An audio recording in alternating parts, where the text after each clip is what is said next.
Hello, good evening, and welcome to Ask RC Live. This is a special teleconference from Ligonier Ministries in Sanford, Florida.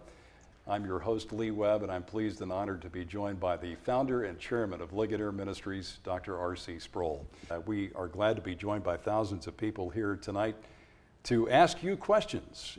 Dr. Sproal, let's start with a question right off the bat. This is Grace in Tucson. Grace, do you have a question for Dr. Sproal? Yes, thank you.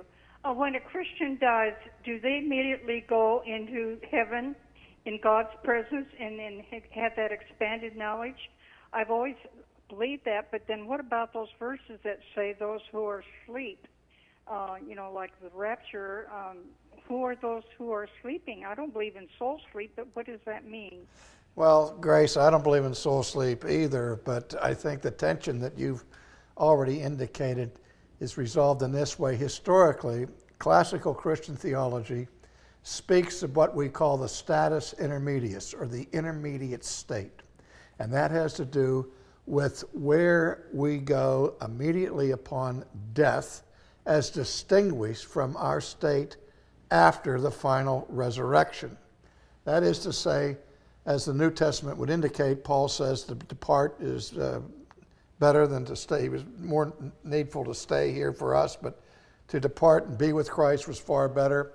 And he certainly indicates that as soon as we die, our souls go immediately into the presence of God and into the presence of Christ.